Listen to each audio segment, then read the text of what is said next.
Okay, alright, that's good, I can't see you. So it's nice to be here in Yeppoon. This is only my second ever time doing this. It was only 4 weeks ago tonight that I stood up for the first time in Rockhampton, so I thought, well gee, my second gig is an out-of-town gig, so LA, here I come! So my name is Anne-Margaret O'Connor, and I want to emphasise and I want to verify to you tonight that my name is Anne-Margaret O'Connor. There was a rumour a few years ago that this is not my actual name, that I have another name. But it is my name, it is my legal name. I was christened Anne O'Connor. Sorry, I just got so late.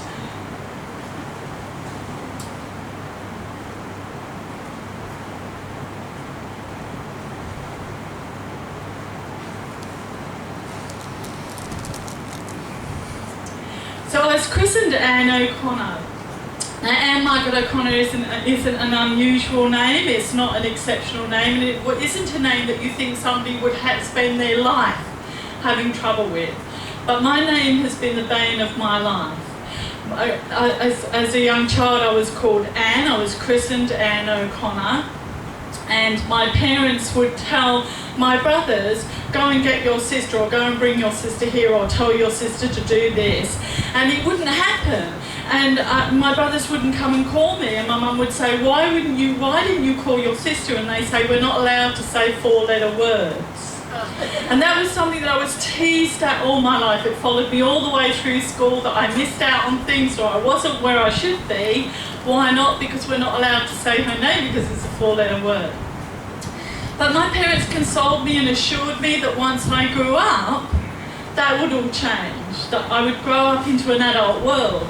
But I grew up into a multicultural world, where people who have English as a second language find it very difficult to say our vowels. And not only do I have a number of vowels in my name, they back onto each other. So I'd introduce myself as Anne O'Connor, and I'd watch people's head explode. And I got Onacotta and Otter, but when it got to Anaconda, I thought, oh my God, I'm going to have to do something about this. So a friend said to me, well, you've got a middle name, haven't you? And I said, yes, I do. I have a middle name called Margaret. I got my middle name, I'm an Irish Catholic, and we get confirmed into the faith and into the church. We get given our middle name at our confirmation, or as they say in the seminary, this one's ready now. So I started to introduce myself then as Anne-Margaret O'Connor, and that seemed to go really well because people who had English as a second language said, oh, Anne-Margaret, oh, very nice, very nice, and I thought, this is good. But I spent all my working life either in business or working in community or a mixture of both, which meant I'd been to a lot of seminars, a lot of workshops and a lot of conferences. And that meant name tags. So I would turn up at a seminar, go to the registration table, signing, all good, yes, your information and your name tag is over there.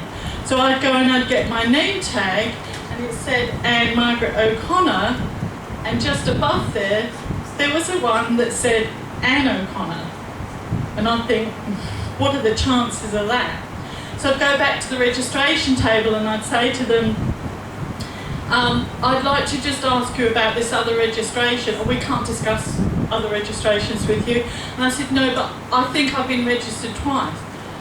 Why? No, you're already registered, we've done your registration, why would you register twice? And I said, because there's 2 different names. They go, why would you have 2 different names?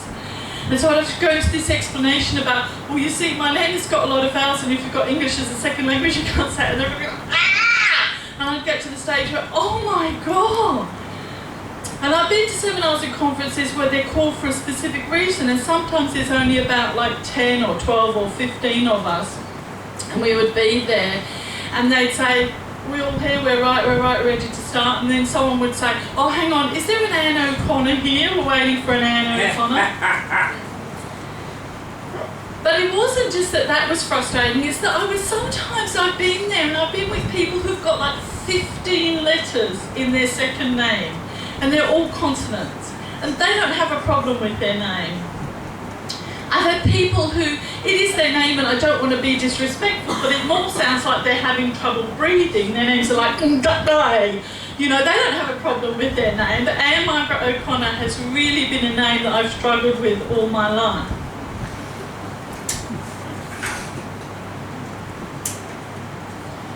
The other thing about my name is that immediately people recognise it as an Irish name.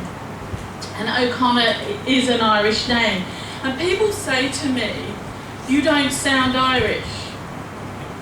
And I breathe. And I've learned to breathe through that. I've learned to just, it's going to happen, you've got to let it go. And the only kind response I can give to people is, you don't know your history, do you?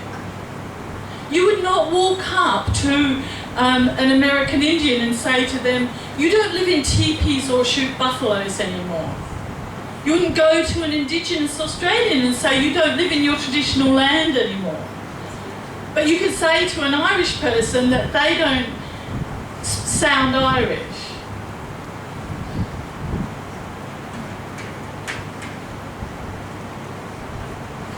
Everybody breathe. I feel the tension in the room. Breathe.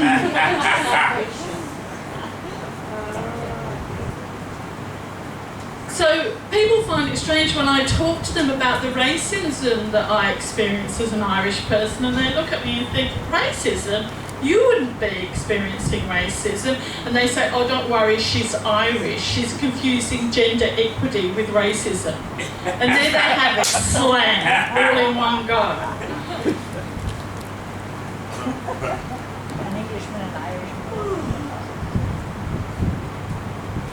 And one of the things that's frustrating about that is that people don't know anything about the Irish culture, but they make these comments and these jokes. We've just had the 100th anniversary of the Easter Uprising in Ireland. Just this Easter weekend we had the 100th anniversary of the Easter Uprising, and I'm staggered that people know nothing about it. They don't know who Michael Collins is, they don't know who Evan de Valera is, they know absolutely nothing about it.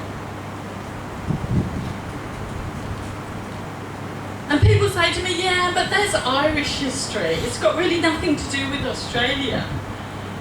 How can Irish history has got nothing to do with Australia? Do you not know the history of the invasion of Australia? And people say, oh, you know, that all happened a long time ago. We've got more things to worry about. We've got the environment to worry about, and we've got the global economy to worry about.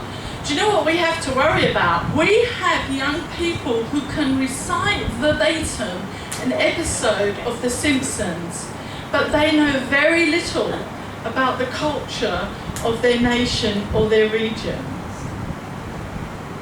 I was very proud that the Irish did such a fantastic job of commemorating the 100th anniversary of the Easter Uprising. And they did a lot of reenactments, which was fantastic. And one of the fantastic things that they did was they asked the first grade children in Ireland to tell them about the Easter Uprising. So you've got like these little 6-year-old bog Irish children telling you about the Easter Uprising. And they were asked, could you say a few words about the Easter Uprising? When the British invaded Ireland and the Irish went to the post office. You have to know your history. And the Irish people said, they want a rebellion. And the British people said, yes. And the Irish people said, oh, they said, all right then. It was absolutely fantastic. It was just so heartfelt. But what was truly, truly amazing was some of those children had Asian-looking faces. And some of the children had very dark brown skin. And it was really a reminder, this significant thing that has happened in history has opened up so much humanity. It was truly an amazing thing. I love history and I love culture and I love words and I love language. And I've been recently talking about the history of Rockhampton. And maybe it's because I'm Irish, but people have been trying to convince me that Rockhampton was named after the rocks in the river. And I thought, yeah, right. I'm going down the coast next week and they're going to try to convince me that this place was named after the stones that came alive, and that's why it's called Livingstone. I may be Irish, but... So thank you very much. I'm kind of sort of enjoying doing this. I don't think most of us tonight it's so late. Thank you for staying so late.